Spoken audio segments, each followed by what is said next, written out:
წმინდა მამბები ჩვენ გვასწავლიან, რომ ადამიანი თუ აკეთებს რამე ქველი საქმეს, ანუ რაღაცა კეთილ საქმეებს, სხვა ადამიანების დასანახად, ანუ თვით რეკლამისთვის, სამწუხაროდ ჩვენს რეალობაში ეს ხშირი შემთხვევაა, როდესაც არიან ადამიანები, რომ თქვათ საზოგადოების თვალში რაღაცა ქულები დაეწერონ, რაღაცა პრესტიჟი აიმაღლონ.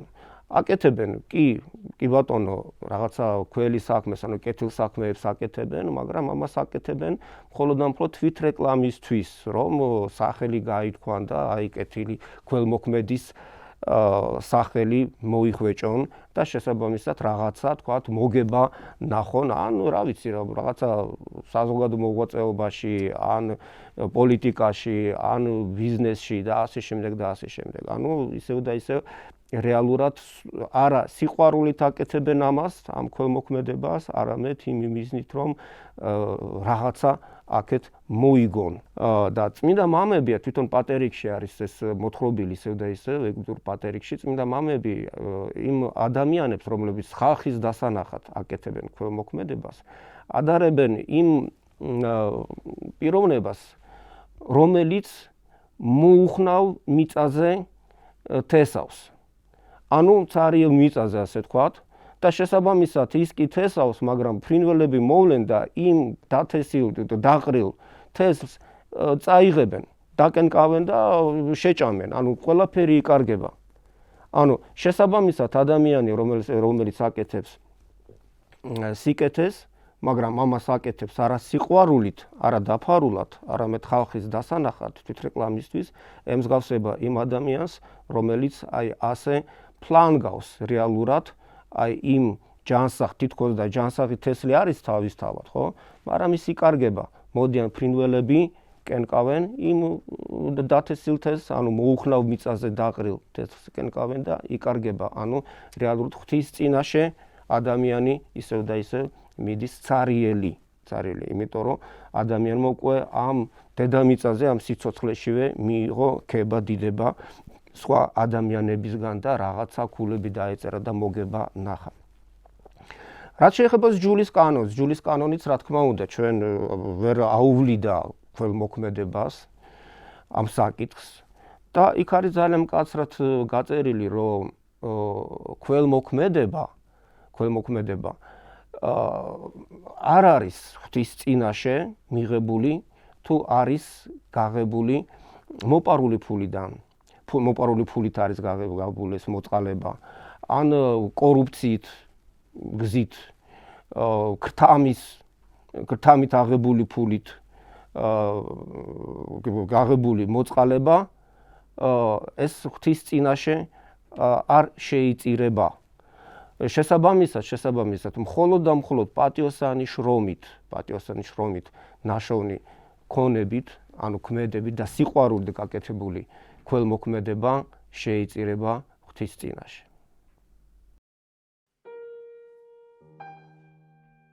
თბილისში დიმიტრი ყიფიანის თაოსნობით საფუძველი ჩაეყარა თბილისის საადგილმამულო ბანკს. ბანკის შექმნის იდეა 1864 წელს გაჩნდა. თუმცა ეს პროცესი გაიწელა და ბანკი ფუნქციონირებას მხოლოდ 1875 წლიდან შეუდგა. ილია ჭავჭავაძე ბანკის გამგეობის თავმჯდომარედ აირჩიეს და ამ თანამდებობას 1905 წლამდე იკავებდა. ილიას წარმოდგენით თანხა ორ რამეში უნდა დახარჯულიყო მხოლოდ: ქვეყნის საერთო საჭიროებებისა და იმათ დასახმარებლად, ვინც უბედურების და არა სიზარმაცის გამო სიღარიბეში იყო ჩავარდნილი. ბანკის საქმიანობა ადასტურებს, რომ ილია ჭავჭავაძეს არ გადაუხვევია თავისი საპროგრამო სიტყვიდან, მიუხედავად იმისა, რომ ამ საქმიანობების განხორციელებისას ილიას ხშირად უწევდა სხვადასხვა სახის წინააღმდეგობების დაძლევა. მრავალი დამსახურებისათვის 1987 წელს ილია ჭავჭავაძე შერაცხილ იქნა წმინდანად და ეწოდა მას ილია მართალი.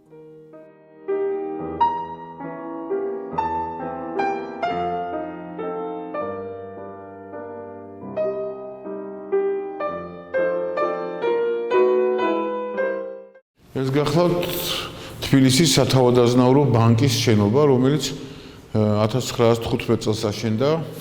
ეს იყო ნატრა დავით სარაჯიშვილის, ილია ჭავჭავაძის, დიმიტრი ყიფიანის, რო ასეთი შენობა ქონოდათ. ეს არ იყო მარტო ბანკის შენობა, ეს იყო საზოგადოებრივი შეხვედრის ერთადერთი ესე იგი ყველაზე მნიშვნელოვანი ადგილი. ქართველების ნატრა იყო, რომ ქონოდათ, აი როგორც ეხლა ჩვენ გვაქვს ფილარმონია, ისე ქონოდათ ეს შენობა, სადაც შეიკრიფებოდნენ და განიხილავდნენ ქვეყნის საჭიროებო საკითხებს. და ამიტომაც ეს შენობის არქიტექტურა, ამ შენობის არქიტექტურა არის უშვეულო. აი წარმოიდგინეთ ესეთი მდიდრული კიბეები, მარმარილოს კიბეები, რომლებიც სპეციალურად ძმები აგლაძეების მიერ არის გაკეთებული, სულ ხელით არის შესრულებული და არის ეგეთი ლეგენდა, რომ მისი კვეთის დროს ერთ-ერთ ძმას მარმარილოს პატარა ქვა მოხვდა თვალში და თვალი დაუზიანდა და ცალი თვალში დაეკარგა მხედველობა. ისინი შემდგომში საბჭოთა პერიოდში ვეღარ აკეთებდნენ ამ ასეთ მნიშვნელოვან იმას რა ქვია ქვაში კვეთა აღარ იყო საჭირო და ბურჟუაზიული გადმონაშთი იყო და ამიტომ ისინი მუშაობდნენ ვაკის სასაფლაოზე, სასაფლაოებს ალამაზებდნენ. მაგრამ აი ჩვენ დაგვრჩა ესეთი უძვირფასესი ესე იგი მათი ნამუშევარი ზემოთ ავდივართ ჩვენ ეს მოხატული არის ხრინევსკის მიერ მისი ექსკიზებიც ესე იგი მათი გაკეთებული არის იმდროინდელი არის და ავდივართ აი იქ არის სააქტო დარბაზი და სააქტო დარბაზში შემდგომში იმართებოდა ხოლმე შეხვედრები. სულ ამ ბანკმა იარსება ამ შენობაში 2 წელიწადი 1917 წლის ბოლოს ეს შენობა ბანკის სხვა ქონებასთან ერთად გადაეცა საქართველოს ახლან დაარსებულ სახელმწიფოს 1918 წელს 26 მაისს, როდესაც დაარსდა უკვე საქართველოს დემოკრატიული რესპუბლიკა, ეს შენობა გადაეცა უკვე მას. გადასცა ილიას დისწულმა კოტე აფხაზმა. აი ეს არის მთელი ეს პატარა ისტორია ამ შენობისა. ის შემდგომში იყო ამ შენობაში გახსნილი საქართველოს სახელმწიფო საჯარო ბიბლიოთეკა, დღეს ეროვნული ბიბლიოთეკაა. და იქ სადაც ინახებოდა ამ შენობაში ყველაზე ძვირფასი ოქრო, დღეს ინახება ყველაზე ძვირფასი გამოცემები და ჩვენი იშვიათი გამოცემათა განყოფილების საცავი არის იქ მოწყობილი.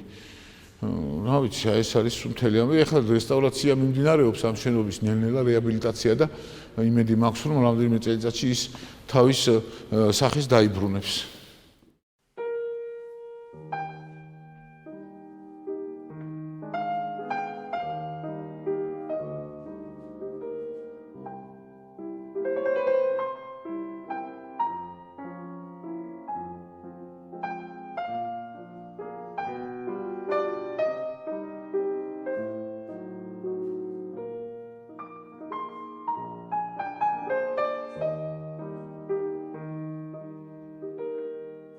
ეს ბანკი მთლიანად იყო ქართველი ერის ერთ-ერთი ყველაზე დიდი მნიშვნელოვანი პირველი ორგანიზაცია. მაშინ სამოქალაქო საზოგადოება არ არსებობდა, წერა-კითხვის გამოცემის საზოგადოება პირველი შეიქმნა ბანკი. და ამ ბანკთან ერთად შემდგომში შეიქმნა წერა-კითხვის გამოცემის საზოგადოება, რომელიც ასევე დღეს ამ შენობაში ინახება მისი ფონდი. და ეს ბანკი, ესე იგი, იყო არა მარტო საბანკო საქმეებით და ცნობილი, არამედ თავისი ქველმოქმედებით. ეს იყო ყველა საზოგადოებრივი საქმე, რაც კი იყო, მათ შორის წერა-კითხვის საზოგადოების დაფინანსება, ქართული თეატრის დაფინანსება. ამას აკეთებდა ეს ბანკი. მართალია, ის კაცრი იყო თავის, ესე იგი, კლიენტებთან და მათ არაფერს არ უთმობდა, იცით, თქვენ ბანკოვია და როდესაც ილია ჭავჭავაძე და ივანე მაჩაველი დაუპირისპირდნენ ერთმანეთს, ის კლიენტთან იყო ძალიან მკაცრი, მაგრამ ამავე დროს ჰქონდა თავიანთი პროგრამები, რომლის მიხედვითაც აკეთებდა საზოგადოებრივ საქმეებს. მათ შორის ილია ჭავჭავაძის ერთ-ერთი ყველაზე დიდი შემომწირველი იყო წერა-კითხვის გამოცემის საზოგადოებისა, აბარებდა თავის გამოცემებს, ასევე თავის ყველანაირი საქველმოქმედო ღონისძიებაში იღებდა მონაწილეობა მისი მეუღლე. და საერთოდ იმ პერიოდში ქველმოქმედება იყო საზოგადოების ერთ-ერთი ყველაზე წარმოსაჩენი რამ. ყავდა ჩვენ დიდი ქველმოქმედები, დავით სარაჯიშვილიც, ზუბალაშვილები, ვისაც კი რამის შესაძლებლად მუხრან ბატონები იყვნენ ესეთი ქველმოქმედები, ერთ-ერთი ქველმოქმედი იყო ამილახვარი, რომელმაც დააფინანსა ჩვენი ქაშვეთის ეკლესიის ახალი შენობის აღდგენა, რომელიც იცით თქვენ კარგად, დღეს ბრწყინვალე დალის შემონახული და დგას რუსთაველის პროსპექტზე. საქართველოს ყავდა კიდევ ქველმოქმედები, არა მარტო ქართველები, არამედ სომხებიც, აზერბაიჯანელებიც, მაგალითად პიტოევი იყო ძალიან ცნობილი ქველმოქმედი, რომელმაც ააშენა რუსთაველის თეატრი და ასევე არწრუნი იყო ესეთი ქველმოქმედი, რომელიც გაზეთს გამოსცემდა. ისინი ემსახურებოდნენ, რა თქმა უნდა, სომხური კულტურის განვითარებას, მაგრამ ესეც ჩვენი თბილისის ნაწილი იყო. დავით არაჯიშვილი საქართველოში და ბევრგან ცნობილია იმით, რომ ის იყო საქართველოში კონიაკის წარმოების ფუძემდებელი.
უდიდესი ღვაწლია მისი მთელი მე-20-21 საუკუნის შექმნაში და ეს არის ღვაწლი გამოხატული იმით, რომ მისი აღზრდილები, მისი დაფინანსებული ადამიანები ქმნიან მთელს მე-20 საუკუნეს და ეს ეხება არა მხოლოდ ერთ სფეროს კულტურული ცხოვრების, არამედ ყველაფერს საქართველოში დაწყებული უნივერსიტეტის მშენებლობიდან, დამთავრებული ვერცხლი გეტყვით, ტაძრებით თუნდაც, რომელშიც უდიდესი ღვაწლი და დამსახურება აქვს დავით სარაჯიშვილს.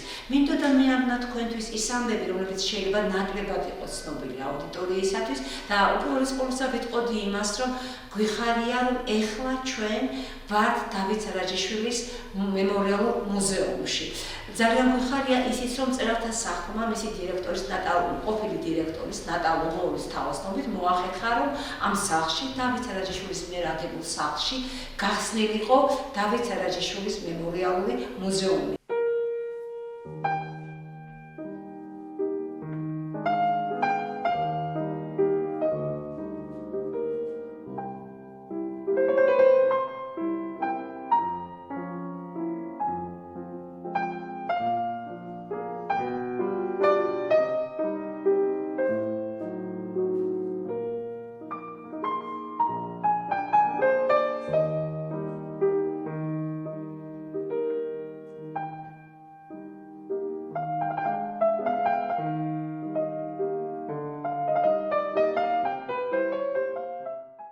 ეს არის სწორედაც ჩვენი მზაობა იმისათვის გავიგოთ და გვახსოვდეს ჩვენი დიდი ადამიანები და სწორედ ასეთი იყო დავით სარაჯიშვილი, რომელზედაც ყოველთვის, როდესაც მიხდება ხოლმე მის ბიოგრაფიაზე საუბარი, ვამბობ, რომ ჩვენთან რომ იყოს ტერმინი, თქვა, დიდი მამებისა, სწორედ ერთ-ერთ დიდ მამად მოვიხსენიებ და ფუძემდებელ მამად საქართველოსი დავით სარაჯიშვილს. დავით სარაჯიშვილს იმიტომ აკი გითხარით, რომ სწორედ მისი დამსახურებაა მე-20 საუკუნის საქართველოს შექმნა. სწორედ მისმა აღზრდილებმა და მისმა დაფინანსებულებმა შექმნეს მე-20 საუკუნის ქართული კულტურა და მეცნიერება.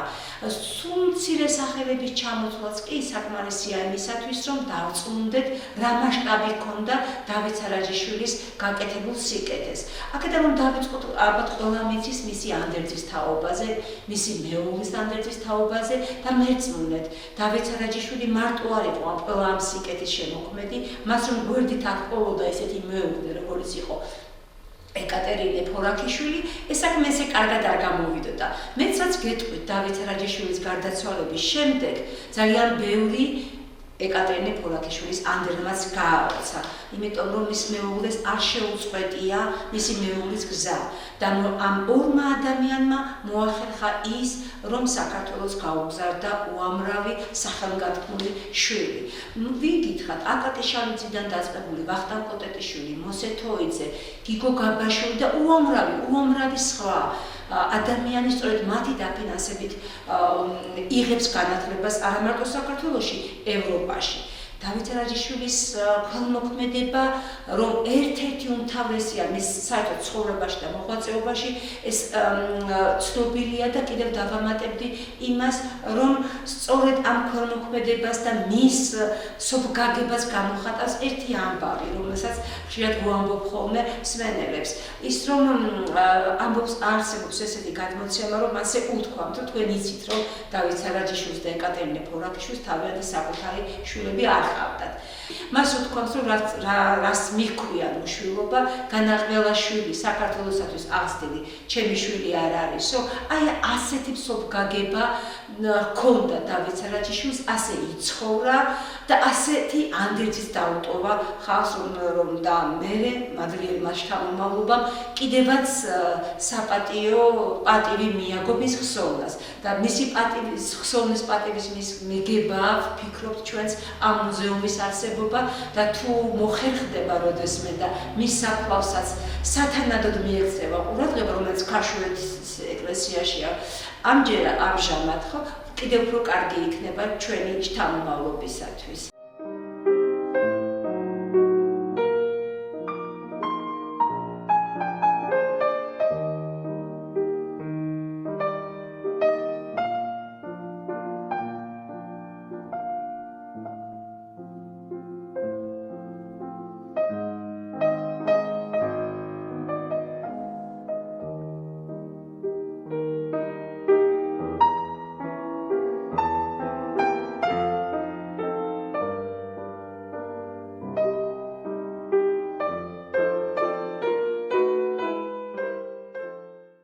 მეწერა მახსენე გიგო გაბაშვილი, რომელიც დავით სარაჯიშვილის ერთ-ერთი სტიპენდიანტი იყო და აი თქვენ ხედავთ გიგო გაბაშვილის ნამუშევრებს, რომელიც მან დავით სარაჯიშვილსა და ეკატერინე ფორაქიშვილის ოჯახს გადასცა და სწორედ მისი შუააზიური პერიოდი დაფინანსებულია დავით სარაჯიშვილის მიერ. ვენეციური ბროლი, რომელიც დავით სარაჯიშვილის სახლში იყო და რომელთაც გადახურული იყო ერთი პატარა ჭერი ამ სახლში და ჩვენ ვეცადეთ მის შენარჩუნებას და ამდენადაც ჭერი ვერ შევინარჩუნეთ და ჩვენ როცა შემოვედით აღარ იყო უკვე ეს ვეცადეთ რომ დამთავრებელმა მაინც წარმოდგენა შეიქმნას თუ როგორ გამოიყურებოდა ვენეციური ბროლი და სწორედ ეს არის განთავსებულია.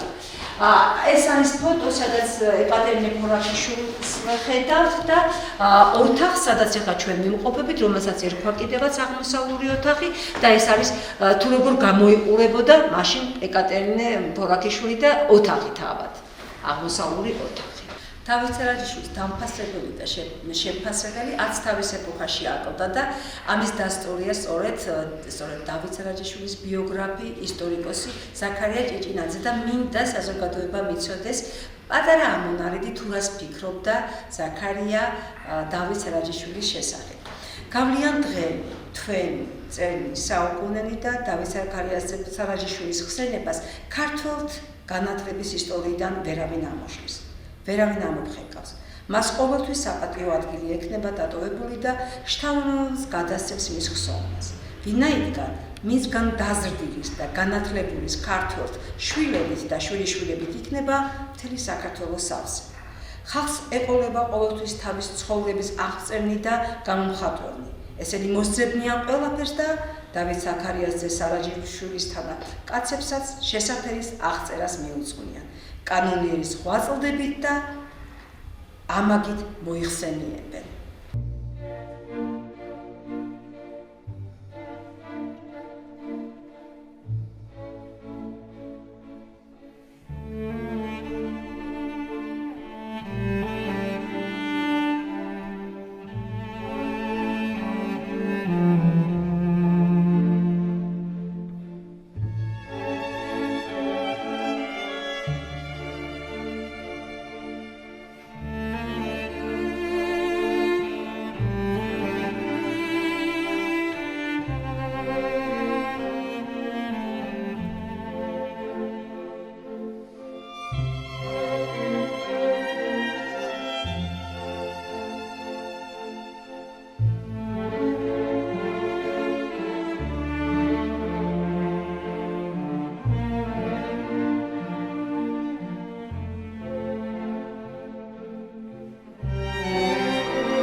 კიდევ ერთი ქართველი ქველმოქმედი, რომელიც ასევე ცნობილია ჩვენს ისტორიაში, გახლავთ მიტროფანე ლაღიძე.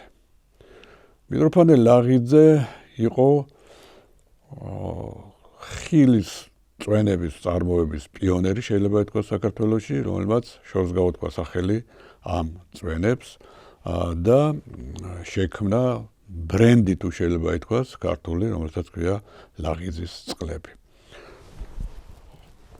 ქუთაისში დაიწყო მან თავისი საქმიანობა და შემდგომ აკაკი წერეთლისა და სხვათა რჩევით ეს წარმოება გადმოიტანა თბილისში და იმდენად ფართოდ გაითქვა სახელი, რომ მთელი იმპერიის მასშტაბით იყო აღიარებული და ცნობილი და ასეთი წოდება არსებობდა მაშინ საიმპერატორო კარის მომარაგებელი და ამ ხილის წვენის, ასე ვთქვათ, წარმოებით ის იხვეჭ სახელს და ხდება აი ამ დონის მეწარმე.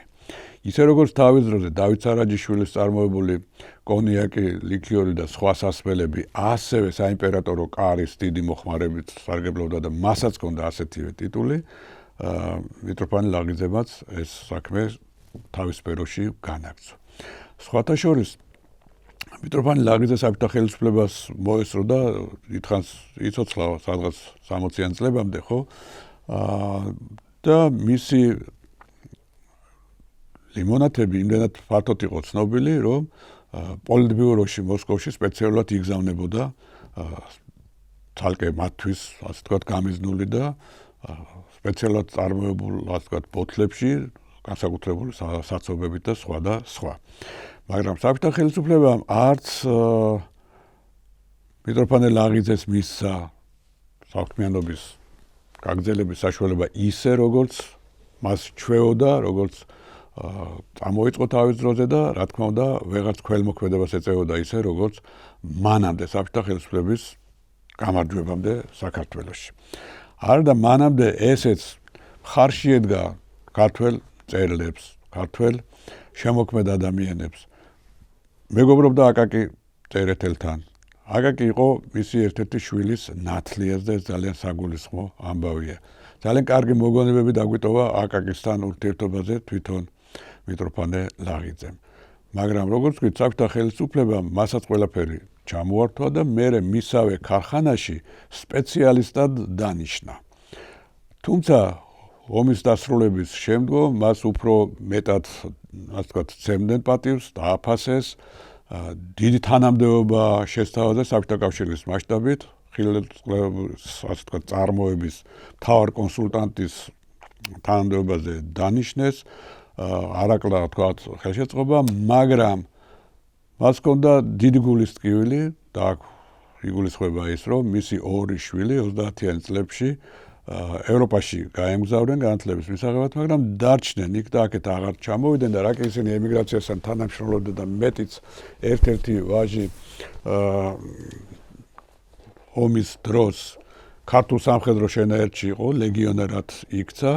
რა თქმა უნდა, ამის გამო მას დიდი წინააღმდეგობა შეხვდა აქ საქართველოში. მისი მესამე შვილი, სახელად ვახტანგი, დააპატიმრეს და 37 წელს და დიდი ძალისხმევა დაჭირდა მიტროფანეს, რომელიც იცნობდა, რა ქვია, ბერიას და სხვა მოღვაწეებს, მიხა ცხაკაიას და სხვებს, არსებობს ამის დოკუმენტები.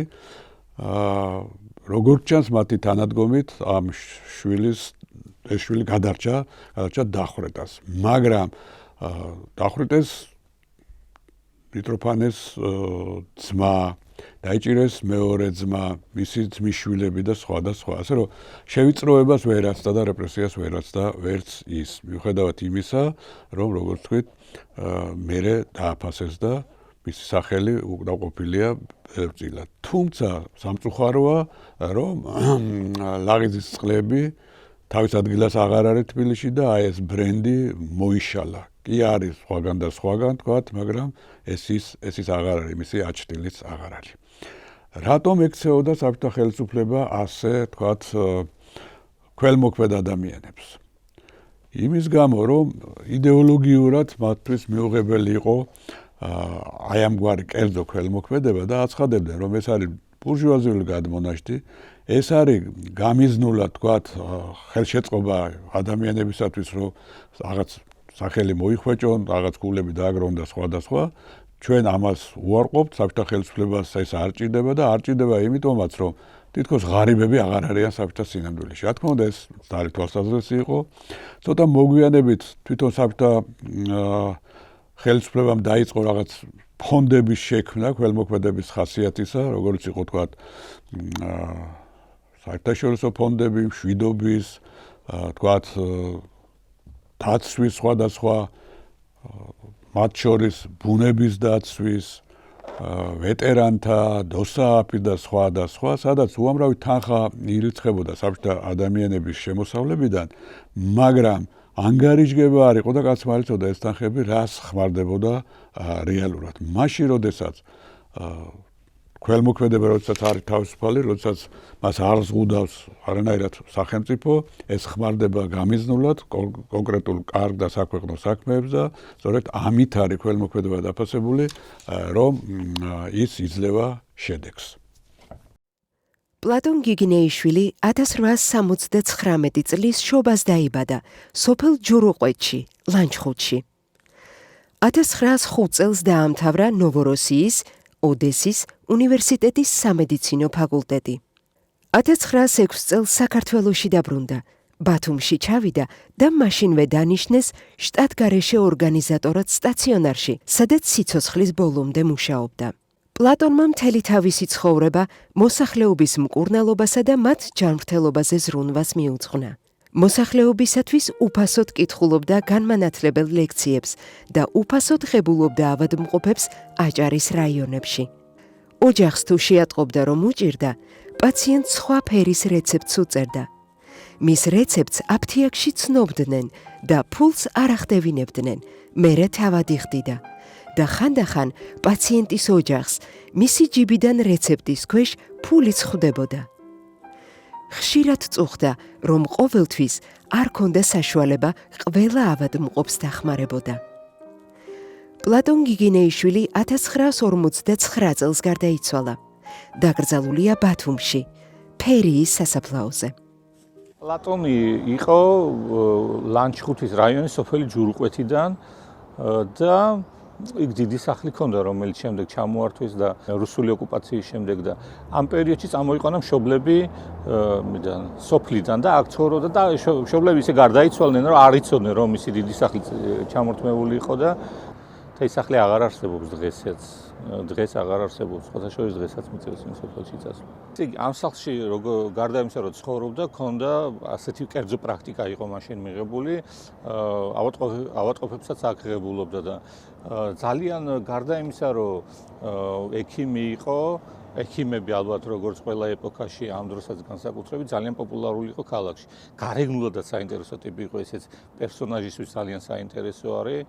როგორღაც მოხვდი მერისთან, რომელიც ძალიან ჩაკეტილი იყო, ბუნებრივია, რომ სმენაც უჭირდა, ხედვაც უჭირდა, ეს არის უკვე 100 წელს მიტანებული, როდესაც მე ამბობს ყვები და პლატონის ქალიშვილი. მიყვა ერთი ბავშვის შესახებ, რომელიც ქუჩაში იპოვა, შეიფარა და ის ქალი ამ სახლში დაბერდა და გარდაიცვალა. ასევე ცნობილი ფაქტი არის, რომ დასი იყო ჩამოსული, თეატრალური დასი, რომელიც სადღაც პარკის ტერიტორიაზე იყო დაბანაკებული და იქ რაღაც ტირილი მოესმა, როცა ერთი და ტიროდა მეორეს, რომელიც მძიმედ ავად იყო და პლატონმა, რომელმაც გარეგნული ნიშნებითაც შეატყო, რომ ტიპით შეიძლებოდა ყოფილიყო დავადებული, ჩაიარა იმ დროს და ეტლი წაიყვანა სახლში. ანუ ამასაც არ მიაქცია ყურადღება, ასე შეიძლება ითქვას, რომ გადამდები დავადება იყო. ეს ქალი შემდეგ აღმოჩნდა ვერიკო ანჯაფარიძე. ჯერ ვერიკო არ არის ცნობილი მსახიობი, მაგრამ შემდეგ გახდა მსოფლიო კინოს ვარსკვლავი და თეატრის.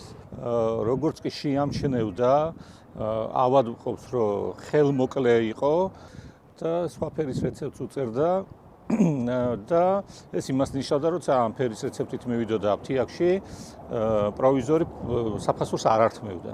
და შემდეგ თვის ბოლოს თუ რაღაც პერიოდულობით თავად პლატონი დადიოდა და იხდიდა ამ ფულს. პირველ მსოფლიო ომში მონაწილეობდა როგორც ექიმი და ძალიან ბევრი სიცოცხლე აქვს გადარჩენილი, გარდა იმისა, რომ სიცოცხლე აქვს კარისკული და ფრინავი, მაშინ ერქვა ასეთი ფრინავი ბატალიონის წევრი იყო. ფრინავ ბატალიონს ეძახდნენ მაშინ მათ ექიმებს, რომლებიც წინა ხაზზე ეხმარებოდნენ დაჭრილებს. სიკვდილის ბოლო დღეებში, როცა უკვე მძიმედ იყო, აქ აი ჭიშკართან ყოველ დღე აკრავდნენ ხოლმე განცხადებას, იმდენად მაღალი იყო ინტერესი პლატონის ჯანმრთელობასთან დაკავშირებით, სადაც ეწერა მისი ჯანმრთელობის მდგომარეობა. როცა უკვე გადაწყდა და ჩათვალა ქალაქმა, რომ მისი გადარჩენა უკვე შეუძლებელი იყო, მოვიდნენ ქალაქელები და თითო კონა თივა მოიტანეს და აი ამ კვარტალში დაყარეს სწორედ იგივე მიზნით, რაც მილანელებმა გააკეთეს ვერდისთან დაკავშირებით, რომ ქუჩის ხმაურს არ შეეწუხებინა, მოგეხსენებათ ამ დროს ცხენები და ეწყლები და ძალიან ხმაურია ტრანსპორტი. რაღაც ყველამ თითო ქალაქელმა რაღაცა პატივისცემის ნიშნად, რაღაც ყველამ თითო თავისი წილი, თივა თუ სიყვარული გაიღო. ბათუმში ღვთისმშობლის სახელობის ტაძრის შესასვლელთან დგას გაღიმებული მოხუცის ქანდაკება. ბოცორია, ასე ეძახდნენ ამ კეთილშობილ მოხუცს. მისი ნამდვილი სახელი იყო ვარლამ გოდუაძე. საოცრად თავმდაბალი და კეთილი მოხუცი გამორჩეულად უყვარდა თურმე ყველას. მოწყალებით ნაშოვნი ფულიდან თავისთვის არაფერს იტოვებდა. შეგროვილი თანხის ნაწილი ეკლესიას მოახმარა. ამ ფულით ეკლესიის ეზოში ავზი გაუკეთებიათ, საიდანაც ნაკურთხი წყალი მოედინება. ბათუმელებმა სიყვარულის ნიშნად ტაძრის ჭიშკართან სახეზე სიკეთე გადაფენილი ქანდაკება დაუდგეს, ხოლო ეზოში მისი ნეშტი განისვენებს. დედა ადრე გარდაეცვალა, მამას სხვა ქალი შეურთავს და მერე ბიჭიც გასჩენიათ. სოფელი გაუყიდიათ და ქალაქში გადმოსახლებულან. აქ ერთი პატარა სახლი შეუძენიათ. დედინაცვალს ვერაფრით შეგუებია და სახლიდან გაპარულა. ეს უპოვარი ბიჭი ეკლესიის კარზე იზრდებოდა. ზამთარ ზაფხულ ხელგაწვდილი, კეთილი ადამიანების მოწყალებითა და ზრუნვით გაჰქონდა თავი. დრო გადიოდა. ეკლესია იყო მისი სახლიცა და კარიც. უფალმა ინება მიეცა მისთვის დაფარული სიბრძნე და უდიდესი სიყვარული მოყვასისა. სალოსობდა ღამხამობით სათხესასწაულო დღეებში ჩუმად შეიმოსებოდა მღვდლის სამოსით. გულზე დიდ ჯვარს დაიკიდებდა და წავიდოდა შემოსალოცად. როცა მამა გარდაეცვალა, გარდაიცვალა, ძმამ სახლი გაუყიდა და როგორც გონშერყეული ფსიქიატრიულ საავადმყოფოში მოათავსა. მრევლს თვალში მოაკლდა იგი. ბოცორიას ხომ ყველა იცნობდა, ეძებეს და ვერ მიაგნეს. ერთხელ პატრიარქი ჩამობრძანებულა და ტაძრის კარიბჭესთან ბოცორია რომ ვერ შეუნიშნავს, მოუკითხავს სად არისო. შეუტყვია მისი გაუჩინარების ამბავი, მოაძებნინა თურმე და ფსიქიატრიულ საავადმყოფოში აღმოაჩინეს. პატრიარქმა გამომიყვანა იმ ჯოჯოხეთიდანო, იგონებდა თვალცრემლიანი ბოცორია. ამის შემდეგ იგი აღარ მოსცილებია ტაძარს. სწორედ მასზე შეიძლებოდა გეთქვა ღვთით განსწავლულიაო. ზეპირად იცოდა საეკლესიო კანონები და წესები. საქართველოს პატრიარქთა ბიოგრაფიები, აღსაყდრებისა და ანგელოზთა დღეები. არაფერი ავიწყდებოდა და გამორჩებოდა. არასოდეს არავის განიკითხავდა. უსაზღვროდ კეთილი იყო, თავად უპოვარი და უქონელი, უსახლკარო, მშიერი, ყოველთვის იმის ცდაში იყო, სხვისთვის როგორ გაემართა ხელი. კეთილი ადამიანების წყალობით თავის სარჩენი ფული ყოველთვის ჰქონდა.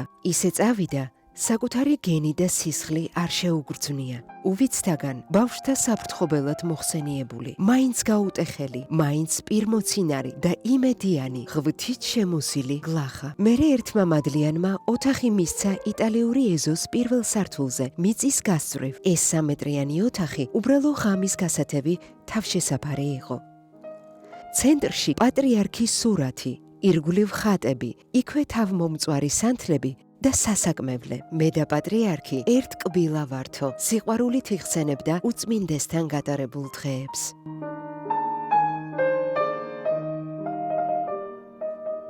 1923 წლის 4 იანვარს ვლადიკავკაზში გიორგი სიმონიშძე ღუდუშაური შიოლაშვილისა და ნატალია იოსების ასულ კობახიძის კეთილმორწმუნე ოჯახში დაიბადა ილია ერისკაცობაში ირაკლი ღუდუშაურ შიოლაშვილი. 1977 წლის 25 დეკემბერს საქართველოს სამოციქულო ეკლესიის საპატრიარქო ტახტზე, რომელიც ანდრია პირველწოდებულისა და სვიმონ კანანელის განიხებს დასაბამს, ახალი პატრიარქი იქნა აყვანილი. ღვთის განგებით მცხეთის საპატრიარქო ტაძარში შესრულდა ახალი კათოლიკოს პატრიარქის უწმინდესისა და უნეტარესის ილია მეორის აღსაყდრება. 1990 წელს უწმინდესისა და უნეტარესის ილია მეორის ხანგრძლივი და დაუღალავი შრომით მსოფლიო საპატრიარქომ მიანიჭა მტკიცების სიგელი, რითაც აღდგა ისტორიული სამართლიანობა და მთელმა მართლმადიდებელმა სამყარომ ცნო საქართველოს უწმინდესი ეკლესიის ავტოკეფალია. კათოლიკოს პატრიარქის მოღვაწეობის პერიოდში საქართველოს ეკლესიის წმინდათა დას მრავალი წმინდანი შეემატა. კათოლიკოს პატრიარქი ილია მეორე დაჯილდოებულია მსოფლიოს საპატრიარქოს, იერუსალიმის, ალექსანდრიის, რუსეთის, ბულგარეთის, სერბეთის და თითქმის ყველა მართლმადიდებელი ეკლესიის უმაღლესი ჯილდოთი. ნიუ-იორკის სასულიერო აკადემიამ კათოლიკოს პატრიარქ ილია მეორეს ღვთისმეტყველების დოქტორის წოდება მიანიჭა. ასეთივე ხარისხი მიანიჭა 1987 წელს მას კრეტის მეცნიერებათა აკადემიამ. იგი არჩეულია მოსკოვის ინფორმატიზაციის აკადემიის წევრად. 2002 წელს თბილისის ივანე ჯავახიშვილის სახელობის სახელმწიფო უნივერსიტეტმა და თბილისის სულხან საბა ურბელიანის სახელობის სახელმწიფო პედაგოგიურმა უნივერსიტეტმა საპატიო დოქტორისა და პროფესორის წოდება მიანიჭეს. ერთ-ერთი უმნიშვნელოვანესი მოვლენა საქართველოს ისტორიაში კათოლიკოს პატრიარქის ილია მეორის მოღვაწეობას უკავშირდება. 2002 წლის 14 ოქტომბერს სვეტიცხოვლის საპატრიარქო ტაძარში სახელმწიფოსა და ეკლესიას შორის დაიდო საკონსტიტუციო შეთანხმება, რითაც აღდგა ისტორიული სამართლიანობა და განისაზღვრა ეკლესიის ადგილი ჩვენი ქვეყნის ცხოვრებაში. სრულიად საქართველოს კათოლიკოს პატრიარქის უწმინდესისა და უნეტარესის ილია მეორის ლოცვა კურთხევითა და ღვაწლით თბილისში აშენდა წმინდა სამების სახელობის საკათედრო ტაძარი, როგორც ქართველი ერის ღვთისგან სინანულით მოქცევის სიმბოლო. პატრიარქის, როგორც ბოლოჟამის ერის სასულიერო მამის უხვ საქველმოქმედო საქმეთა შორის გამორჩეულ ადგილს იკავებს წმინდა სამების, მახათის ღვთისმშობლის სახელობის ტაძრების აშენების გარდა, საპატრიარქოს ტელემაუწყებლობის თავიდან ივერია ამჟამად ერცულოვნება და წმინდა ანდრია პირველწოდებულის სახელობის უნივერსიტეტის დაარსებაც. როგორც ერის სულიერი ცხოვრების დონის ამაღლების კუთხით უმნიშვნელოვანესი ღვაწლის და ღვთიური სიბრძნით და სიკეთით აღსავსე ცხოვრების წარმართვის უბადლო აღმსრულებელის წარმოჩენისას. წმინდა ღია ღირსი აღმსარებელი და სალოსის ბერი გაბრიელის სიტყვებიც ნათლად ღაღადებს ზემოთქმულის დამადასტურებლად. ბოლო ჟამს მისი საქმენი შარავანდედად მოეფინება საქართველოს.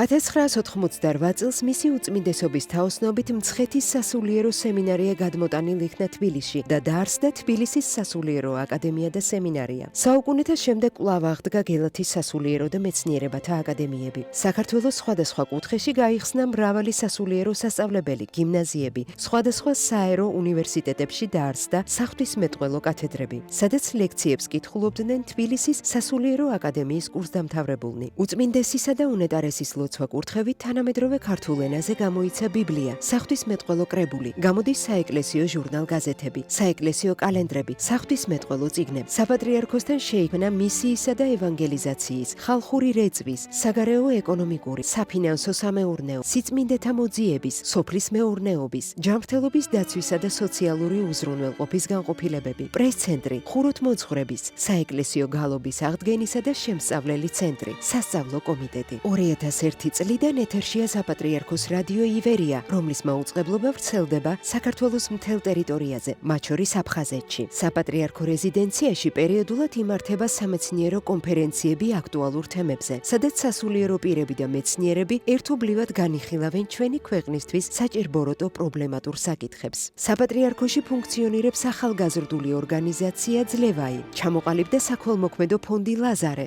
რომელიც სოციალურად დაუცველ ფენებს უწევს დახმარებას. დაარსდა მოხუცებულთა თავშესაფარი, მოწყალების სახლი. კათოლიკოს პატრიარქის ლოცვა კურთხევით გაიხსნა ობოლ ბავშვთა სახლები ძეგვში, ბედიანში და ზესტაფონში, სადაც მონასტრები მფარველობენ მზრუნველობას მოკლებულ ყმაწვილებს. კათოლიკოს პატრიარქის ლოცვა კურთხევით საქართველოში გაიხსნა ეკლესიები და მონასტრები, აშენდა ახალი ტაძრები. ცნობისთვის 25 წლის წინ საქართველოში მხოლოდ 48 მოქმედი ეკლესია იყო. დღეს მათი რიცხვი 800-მდეა. 25 წლის წინ 40-მდე სასულიერო პირი ყავდა. დღეს 1000-მდეა. საქართველოს ეპარქიათა რიცხვი 30-მდე გაიზარდა. აღდგა ტაო-კლარჯეთის ისტორიული ეპარქია და დაარსდა ახალი დასავლეთ ევროპის მიტროპოლია. უწმინდესმა და უნეტარესმა ილია მეორემ მოინახულა საუკუნეთა მანძილზე სამშობლოს მოწყვეტილი ფერეიდნელი ქართველები. აღსანიშნავია, რომ ისტორიული ძნელბედობის გამო საქართველოს სხვა პირველ იერარქებს მანამდე ამგვარი შესაძლებლობა არ ქონიათ. პატრიარქ ილია მეორეს ასევე აქტიური ურთიერთობა აქვს თურქეთში, საინგილოსა და მსოფლიოს სხვადასხვა ქვეყნებში მცხოვრებ ქართველებთან. 2006 წელს დაარსდა საპატრიარქოს ტელემაუწყებლობა, ხოლო 2009 წელს წმინდა ანდრია პირველწოდებულის სახელობის უნივერსიტეტი.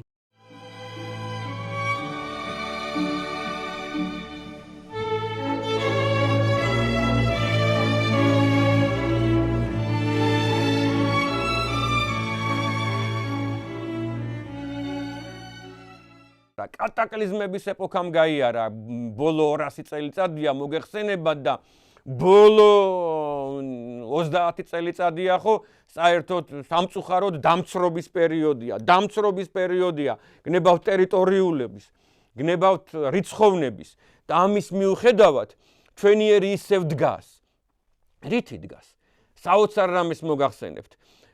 რა თქმა უნდა, სამწუხაროდ და ფაქტი ფაქტად რჩება, რომ ჩვენიერი გაღარიბებულია, სამწუხაროდ გაღარიბებულია. თუნდაც ბოლო 50 წლის განმავლობაში, ესე ვღარიბდებით და ვღარიბდებით, მაგრამ გრანდიოზული ქველმოქმედებებია დღეს. იცით როგორი? დაუჯერებელი, წარმოუდგენელი სოფლებში მაგალითისათვის, რას ჩადიან სოფლის სკოლის დირექტორები. რას ჩადიან სოფლის მღვდლები, როგორ ეხმარებიან ბავშვებს, როგორ აპურებენ, როგორ აძლევენ მათ სარჩოს, საბადებელს, ტანსაცმელს როგორ აძლევენ. მე შემიძლია სოფლის მღვდლები ჩამოვთვალო, რომლებიც პირდაპირ გაგებით შეიძლება ხშირ შემთხვევაში, რომ სახლში არ მიაქვთ საკვები და რომ დაინახავენ მრევლში ბავშვს, რომ ფეხსაცმელი არ აცვია, რომ ტანსაცმელი არ აცვია, მას აცმევენ. მამა ბასილი ფოსური, გორელი კაცი, რომელიც 3 ეკლესიის მღვდელია. 3 ეკლესიის მღვდელია და ყველა დღე, ყველა ორშაბათს 120, 130, 150 ბავშვიანი გაკვეთილი აქვს. და შესაბამისად სულ აკვირდება ბავშვებს, რომ რომელიმე შეუმოსავი ხო არ მოდის, რომელიმე ისე ხო არ მოდის, რომ პასტა და ქაღალდი არ აქვს. საოცრებას ჩადის ეს სოფლის მღვდელი. ეს რაც მე ვიცი, კარგად გამიგეთ და ესეთი ათასობით არის. იგივე ხიდისთაველი მღვდელია, მამა ირაკლი, უდიდესი ადამიანი. იგივე ატენელი მღვდელია, რაც მე ვიცი, მაგალითად, მამა კოზმა. საოცრებაა მათი ქველმოქმედება. საოცრებას ჩადიან მაგალითისათვის ადამიანები, აი ერთ-ერთი სკოლის დამფუძნებელია არის სოფელი კიკეთი და ამ კიკეთში არის უანგარო სკოლა, ქრისტიანული სკოლა, აკადემიური სკოლა, კეთილშობილ მოზარდთა სკოლა შეიძლება ითქვას, სადაც უწმაწურ სიტყვას ვერ გაიგონებ. შეიძლება მთელი სემესტრი ისე გავიდეს, რომ ბავშვებს შორის ჩხუბი, კამათი და უწმაწური სიტყვების წამოძახილი არ მოხდეს. და ამ სკოლის დირექტორი აქ არსებული 200 ბავშვიდან შეიძლება ითქვას, რომ 100 ბავშვი იქიდან შესაბამისად ზოგი მრავალშვილიანია, ზოგი უახლოესი ადამიანის შვილია, ზოგი გაჭირვებული ოჯახის შვილია, ზოგი ისეთი, ზოგი ტალანტია, ზოგი მეცნიერია, ზოგი მოაზროვნეა, ზოგი სპორტსმენია. და ამდენ ბავშვს შეიძლება ითქვას, რომ აპურებს, აჭმევს, ავარჯიშებს, ამოგზაურებს და სწორ გზაზე აყენებს, ქრისტიანულ გზაზე აყენებს, აკადემიურ გზაზე აყენებს. ღმერთმა გააძლიეროს ეგეთი სკოლა და ეგეთი ადამიანები. გვინდა არა 3, არამედ 123 და ყველაფერი უკეთ და უკეთ იქნება. რჩევის მიცემა, ცოდნის მიცემა ქველმოქმედება არ არის, მას მასწავლებლობა ქველმოქმედება არ არის, მას ქველმოქმედება არ არის სოფლის სკოლის მასწავლებელი როა. დღეს ადამიანი და 10 კილომეტრი რო ხან ფეხით უნდა გაიაროს წვიმაში და კარში, რო 4, 5, 7, 10, 15, 20, თუნდაც 1000 ბავშვს ასწავლოს. მოდით თქვათ, ხშირ შემთხვევაში უანგაროთ, ჩვენ წინ არ არის გავლილი 30 წელიწადი, რა გმირობა და ქველმოქმედება ჩაიდინეს ქართველმა პედაგოგებმა, ქართველმა მასწავლებლებმა, გაყინულ სკოლებში და გაყინულ უნივერსიტეტებში, რომ არც ერთი ლექცია არ გააცდინეს, საოცრება არ არის ხილული. არსებობს ესეთი ადამიანი, 100 მთის სოფელში ზურგით და თავისი მანქანით აქვს, იცით, ატანილი, ფქვილი, ხორბალი, ასანთი, სანთელი და პირველადი საყოფაცხოვრებო ნივთები და ქველმოქმედებაში კეთილი გულით მიძღვნილი მცირედით შეიწირება. აი როგორც ქვრივის 2 ლეპტაა, ხო? შესაბამისად სტუმრად გახდით რაჭის ერთ-ერთ სოფელში და ახლობით 1-7 წლის წინ შემთხვევით მივედით. აი არ ვაპირებდით, წყალტუბოში ვაპირებდით მისვლას და ისე მოხდა, რომ 2 ღამით შევედით. შიგნით და მთელი სოფელი ისეთი, რომელსაც იმ ჭიშკართან არ ჩამოუვლია, ყველა ცდილობდა, რომ აი სტუმარი ყავს უამ ოჯახსო შესაბამისად.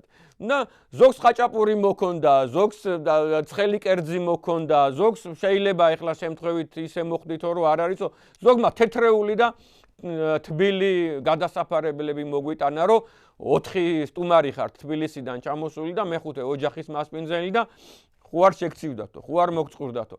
ესეთები ვართ ქართველები. საქველმოქმედო ფონდის საქართველოს მომავლისთვის დაფუძნებულია საინჟინრო აკადემიისა და სააქციო საზოგადოება კომპანია Medin Service მიერ 2017 წელს. სწორედ მათმა მრავალწლიანმა მასშტაბურმა საქველმოქმედო ღონისძიებებმა და აქციებმა ჩაუყარა საფუძველი იდეას, შექმნილიყო და ჩამოყალიბებულიყო ახალი ორგანიზაცია, ახალი ხედვებითა და იდეებით, წარსული ღირებულებების დასაცავად და უკეთესი მომავლის შესაქმნელად. ფონდი აქტიურად აგრძელებს ადამიანთა თანადგომას და შეაქვს წვლილი როგორც წარსული ღირებულებების დასაცავად, ასევე ქვეყანაში სოციალური მდგომარეობის გაუმჯობესებასა და მომავალი თაობის განვითარება გაძლიერებაში. ფონდისა და მისი დამფუძნებლების საქმიანობის ძირითადი მიმართულება იყო და არის კულტურულ-ისტორიული ძეგლების, ეკლესია-მონასტრების აღდგენა, რესტავრაცია და მშენებლობა. ამის ნათელი მაგალითია ცხვარიჭამიის მაცხოვრის ამაღლების სამონასტრო კომპლექსი, სადაც განთავსებულია 3 რესტავრირებული ამაღლების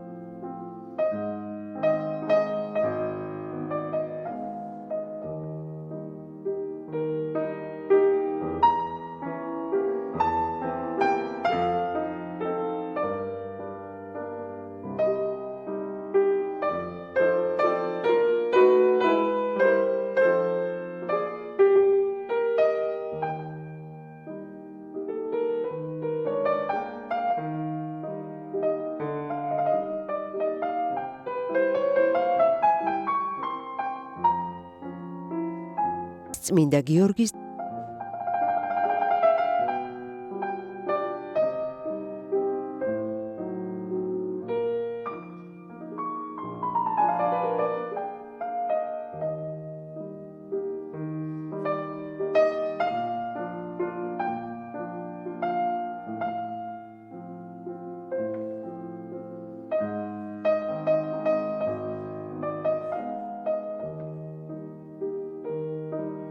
ღვთისმშობლის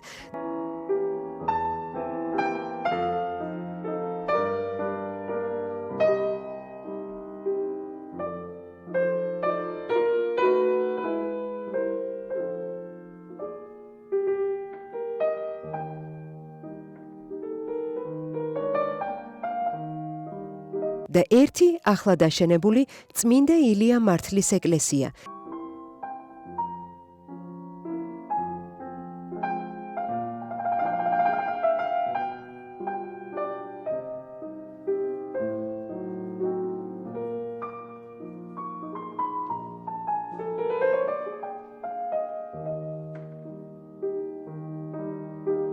და საქართველოს საპატრიარქოს საზაფხულო რეზიდენცია.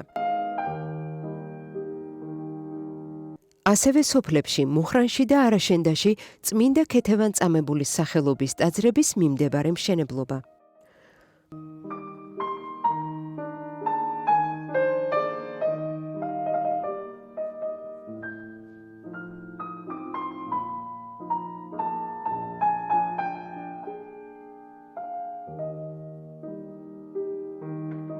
ფონდი და მისი დამფუძნებლები აქტიურად უწევდნენ და უწევენ ფინანსურ დახმარებას ხელოვანებს, მეცნიერებს, სპორტსმენებს.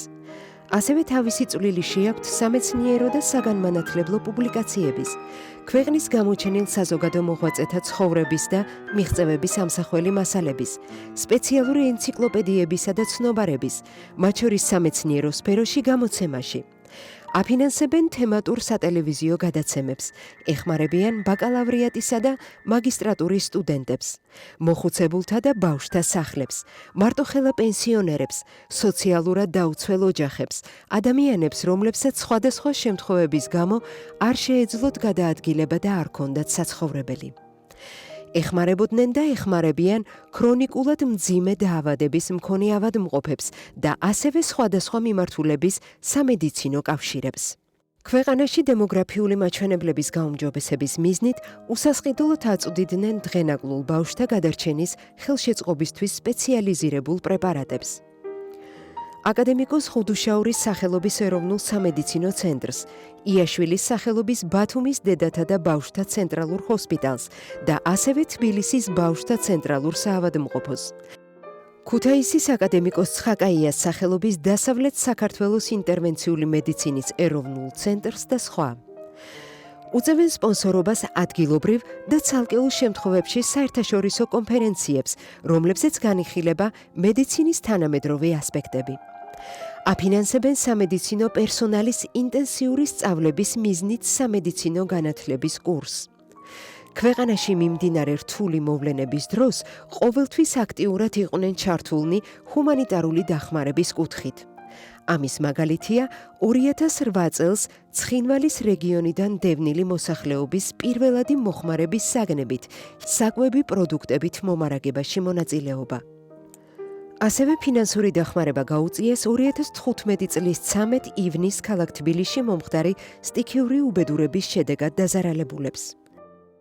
COVID პანდემიასთან ბრძოლაში 2020 წელს ბრძოლის წინა ხაზზე მყოფ სამკურნალო დაწესებულებებს ინფექციური პათოლოგიის შიცისა და კლინიკური იმუნიზაციის სამეცნიერო ცენტრს, აკადემიკოს ჩაფიძის სახელობის გადაუდებელი კარდიოლოგიის ცენტრს, აკადემიკოს ყიფშიძის სახელობის ცენტრალურ საუნივერსიტეტო კლინიკას, ქალაქ ბათუმის რესპუბლიკურ კლინიკურ საავადმყოფოს და სხვა უსასყიდლოდ გადასცეს 33,000 შეფუთვა ამერიკული კორპორაცია ბაქსტერის უმაღლესი ხარისხის ინტრავენური ხსნარები. ასევე გადასხმებისთვის საჭირო გერმანული წარმოების 50,000 შეფუთვა ვენის კათეტერები. ამ პერიოდისთვის საქართველოს ფარმაცევტული ბაზარი მხოლოდ სომხური და ინდური წარმოების ანალოგიური პროდუქციით იყო გაჯერებული. 2022 წელს რუსეთ-უკრაინის ომის დაწყებისთანავე ფონდი აქტიურად ჩაერთო ჰუმანიტარული დახმარების პროგრამაში და უკრაინაში გაგზავნილ იქნა გერმანული წარმოების $200,000-ზე მეტი ღირებულების პრეპარატები. უნდა აღინიშნოს, რომ სააქციო საზოგადოება კომპანია მედინსერვისა და საინჟინრო აკადემიის წინადადებითა და საქართველოს კათოლიკოს პატრიარქის უწმინდესისა და უნეტარესის ილია მეორის ლოცვა-კურთხევით 2008 წელს 1 ივლისი დაწესდა თანადგომის დღედ და აქედან მოყოლებული ყოველი წლის 1 ივლისს ახორციელებდა მასშტაბურ საქველმოქმედო აქციებს, რომლის ფარგლებშიც დახმარების სახით გადაეცემა პირველადი მოხმარების საგნები, საკვები პროდუქტები, ბავშვთა მოვლის საშუალებები, მედიკამენტები და სამეცნიერო დანიშნულების საგნები საქართველოს საპატრიარქოსთან არსებულ წმინდა ბარბარეს და წმინდა ნინოს სახელობის ობოლ და მზრუნველობა მოკლებულ ბავშვთა სახლს, უსინათლოთა, დევნილთა და კათოლიკოს პატრიარქის მიერ მონათლულ ბავშვთა შეჭირვებულ ოჯახებს. სახელმწიფოები, რომელსაც სახელმწიფო მასშტაბი აწუხებთ, ძალიან ხშირად ქველმოქმედების მექანიზმის ამუშავებაზე ზრუნავენ. ცდილობენ, რომ მეტი ქველმოქმედი იყოს ქვეყანაში. თანამედროვე სახელმწიფოებში მით უფრო. და შემოდის კანონები, რომლითაც თუ კი ქველმოქმედებას ჩაიძენს ადამიანი, მას უმცირდება გადასახადი, ის გადასახადი, რომელსაც უხდის სახელმწიფოს.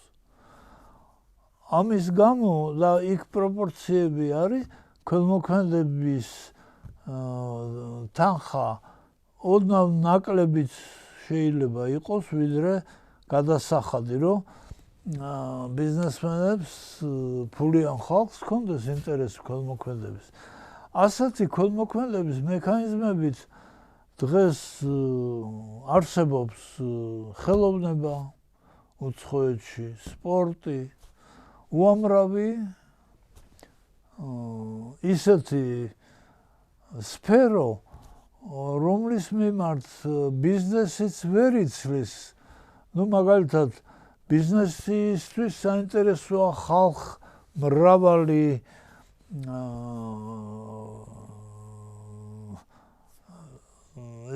ხელოვნების ხალხმრავალი სფეროები, პოპულარული მუსიკა და ასე. მაგრამ აი კლასიკური მუსიკა, სადაც მსმენელი ნაკლებია, შეიძლება ბიზნესისთვის არ იყოს საინტერესო და აი აქ სწორედ ქველმოქმედება ერთვება. ქველმოქმედება უზარმაზარი ფონდების სახით ჩართული არის მეცნიერების დაფინანსებაშიც.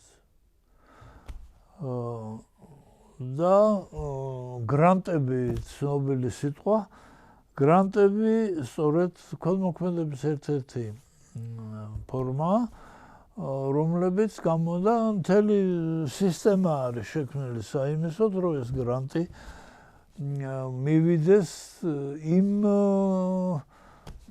მკვლევარებთან, ვისი ნამუშევარიც ქვეყნისთვის საჭირო და საინტერესოა.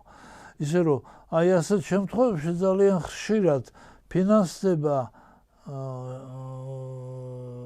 ბრმად კი არა, არამედ შერჩევა ხდება, რომ აი ვისი დაფინანსება არის აუცილებელი. არის ეს ქველმოქმედება თუ არა? შეიძლება კითხვები გაჩნდეს იმ მხრივ, რომ შედეგი ქვეყნის სასიკეთოა. ვინც ფული გაიღო, ის ამ შედეგს ვერ იღებს. დიდი მკვლევარი იქნება თუ ხელოვანი, ჩამოთვლის ვინ დააფინანსა აი ეს კეთილი საქმე. ეს რეკლამაში შევედის და რაღაც სიკეთე ბიზნესმენისთვის იქნება. მაგრამ თავისთავად არ არის ხოლმე ეს ასე ადვილად მას ქველმოქმედებას ვერ ეძახიან.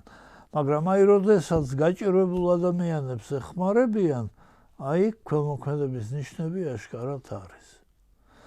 ეს შეიძლება სახელმწიფოს მასშტაბითაც იყოს, როდესაც დაუშვათ სახელმწიფო იტყვის, რომ მე ვაფინანსებ ონკოლოგიურ ავადმყოფებს.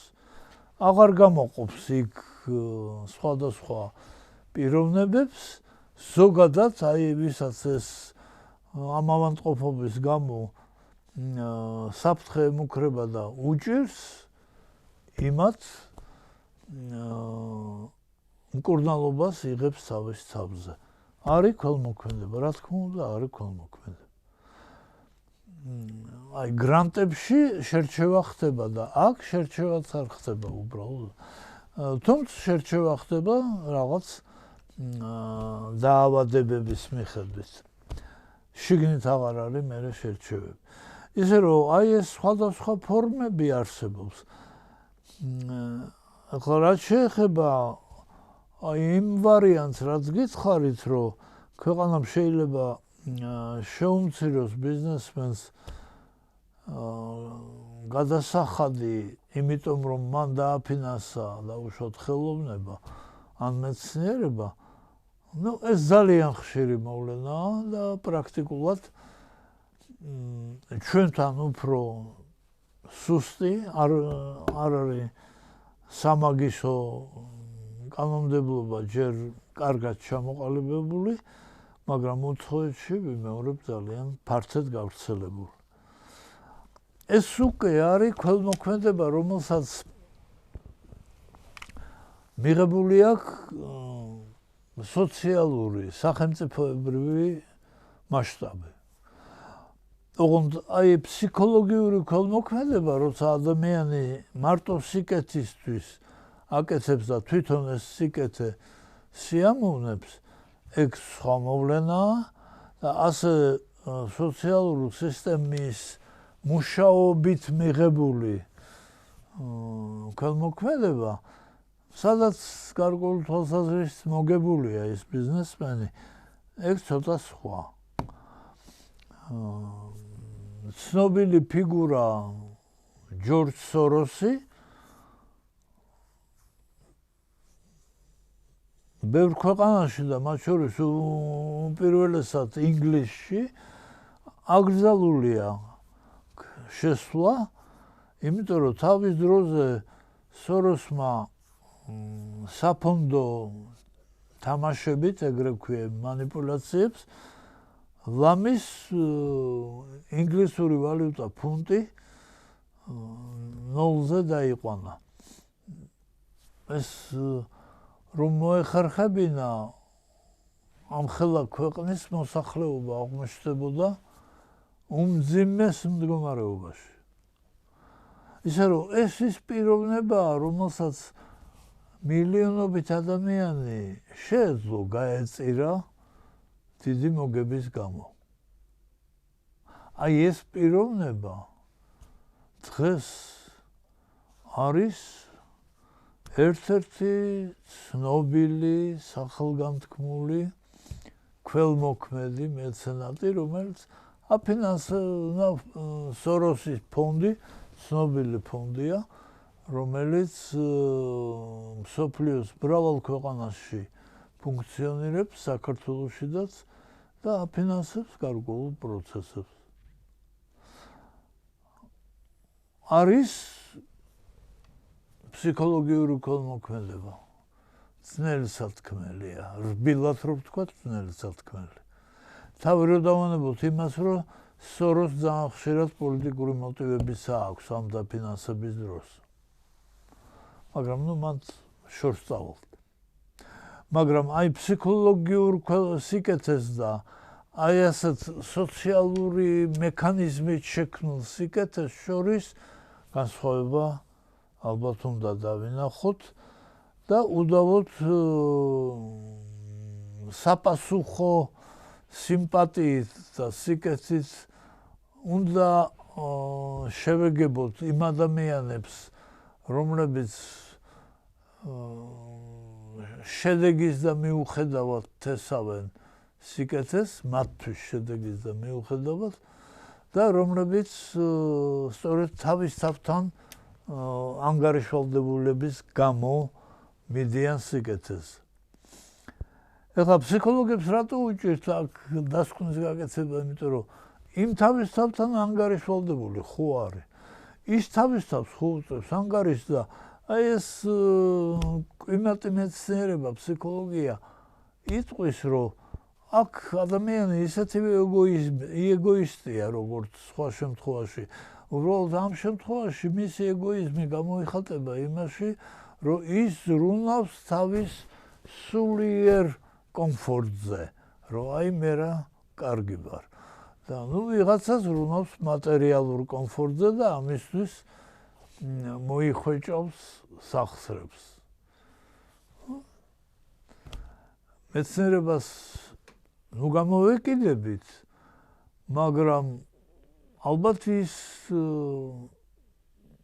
დასამკვიდრებელია ყველასთან, ყოველთვის და მაგაზე დგას ბევრი რამ. ადრე რელიგიები აკეთებდნენ მაგას, რომ ადამიანში დებდნენ ამ ღირებულებას, რომ რაც მეც სიკეთეს გააკეთებ, მით მეტი მოგივა. აი ამ მექანიზმით შექმნილი სიკეთე ისევ აი იმ სიკეთეს წააგავს, როცა ადამიანი სიკეთეს აკეთებს თავისთვის. ანუ სიკეთეს ვაკეთებ არა იმიტომ, რომ ვინმეს მოუტანო ეს სიკეთე, ვინმე უკეთესად იყოს. არამედ იმისთვის, რომ მე იმ ცხოვრებაში რო წავალ, იქ მე ვიყო უკეთესად.